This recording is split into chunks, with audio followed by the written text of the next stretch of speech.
Over the past year, there has been a lot of talk about who should be able to play who should be able to voice who. This has been a conversation throughout Hollywood and a few other places. In fact, we've seen people step down from their roles. You've seen the guy who played Apu and a couple other characters on The Simpsons step down from those roles. Even characters like Cleveland from Family Guy have seen their original actor leave. And the question remained, well, what about anime? What about anime? Because in anime, you have very, very strict and serious people that claim to be defenders of the woke. They jump up and down talking about this type of stuff. They love it. They are huge allies, and they want you to know that they care, even going as far as inserting American politics into Japanese anime that have nothing to do with it. There's, of course, the famous line from one anime where the character talks about how she was just feeling a little hot or something, and that's why she changed her clothes. And the other line was, well, she wanted to deconstruct those heteropatriarchy norms or something. I've also had anime reference stuff like Gamergate and stuff like that, and it's just not how it should be. But these people are very big defenders of Just and the woke. But yet, when it comes to them voicing Asian characters, they seem to say that that's just fine. Now, to be honest, I think that it's stupid that people are stepping down from voice acting roles, because doing voice acting work, like, you're stepping outside of the body. Like, you're not playing a character that looks like you. Like, in some cases, you're playing like dog people and stuff, right? But Japanese anime, all these characters are from Japan, technically. Technically, they're all Asian. So it does beg the question, what was going to happen with the anime industry? And it does appear that there are some people pushing for more representation behind the camera when it comes to anime. And I want to be clear, I don't like the voice actors at Funimation. I don't like that company. I am very, very biased against them because of everything that I've seen these people do and how nasty they can be. If you weren't aware, there was a gentleman named Vic Mignogna who was completely thrown under the bus by these people. Some people that claimed to be his friends for years. For years. And they destroyed his life. They still try to destroy his life. It's very, very sick and pathetic and disgusting. So I don't really care much for these people, but a lot got outed when it comes to this. Number one, it's all ran by a man named Chris Sabat. This is the guy who voices Vegeta and All Might. If you know who those characters are and you listen to these shows dubbed, you now have an idea of who this man is, because he has no range.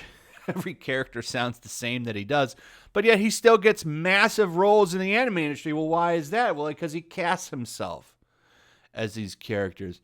And what happens is he ends up casting all of his buddies. A lot of the same people get the same roles, get the same high-profile roles, such as Monaco Real and so on and so on. It's because it's a clique. And Funimation runs the dubbing industry basically now. They've pretty much got a monopoly going at this point. So now you've got some Asian American voice actors saying, well, why can't we get this role? And they're almost kind of starting to push their way in. This was only published yesterday, May 25th, 2021. And this is the first time I've seen an article like this. It is. It's the first time I've seen an article like this. And it was only a matter of time. You can see the headline here. Asian American voice actors question why white A-list stars are still voicing anime. I'm not mad if Scarlett Johansson plays Major in Ghost in the Shell as long as I get a fair shot at playing Black Widow, Miss Yu says. Voiceover acting is a trade with a rich history. It's also predominantly a white business, with A-list actors encroaching more and more of voice-over work for feature film and television. These dynamics get even more skewed. The voice-over actors at Funimation, one of the premier anime entertainment companies working in the field of dubbing and distributing Asian media, are hoping that those demographics can be changed. Milo, Afiel Yu, and Sean Gann are just 3 of Funimation's voiceover actors, with Yu and Gann also directing for the company, and all of them are committed to furthering discussions about the role of Asians and Asian Americans in voiceover roles. So the change is coming. What's going to happen to people like Monica Rial and Sean Schemmel, a.k.a. Discount Goku? Are they going to give up their roles so that maybe an Asian American can pick up that prestigious role as Goku? It's not very fair, I think. I think Sean Schemmel should do the right thing. Monica Rial says she's a champion of the woke. Maybe it's time for her to step down and let Bulma be played by an Asian American woman, don't you think? I really wonder what's going to happen here, because it's happening in every other area of Hollywood. And to be honest, I could care less, because I watch all of these shows in subtitles anyway. I'm a fan of the native language with subtitles. Nothing's going to change for me regardless. But I don't like, these people are bullies, and, sometimes karma comes in mysterious ways, and I got to tell you, karma coming for these people, it's been a long time coming, and it looks like the woke are going to be, they're going to get slapped by woke karma and have all the roles taken from them. Because if enough push happens, and I think it will happen, you're going to see a lot of them get replaced. They even talk about the power structure in this article, about how it's the same people getting all of these roles, and how people are casting people that they're comfortable with. That's in this article. These are people that these are people that work at Funimation that they interviewed for this. And they talk about that. Who do you think they're talking about?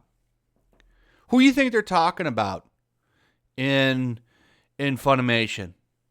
They're talking about Chris Sabat, because he's the guy who runs their dubbing studio. It's like Otakron 5000 or something. That's where they contract out all their dubbing work. Who's the main guy there? Chris Sabat. And they talk about that in this article. So I think that there's going to be a push. And I think it's hilarious. You reap what you sow. You guys have been pushing it. You say you're champions of all this. Well, let's see how this all plays out. You're going to see more articles like this and more push on Funimation. And you think Funimation has any loyalty to these people? No, they'll get rid of them in a second. Anyway, hope you enjoyed the video. Let me know what you think in the comments below. Also, if you enjoyed the video, please like, share. Make sure you're still subscribed. Subscribe if you hit that notification bell. And I'll see you guys on the next one. Peace. Also, if you want to help support the channel, check out my Teespring store. There's a link in the description. You can find some merchandise in there that you might want to check out. Also, take a moment. Make sure you're still subscribed to the channel. There's something going on right now, and they've been unsubscribing people. So just take a second and double check on that, and subscribe if you're new.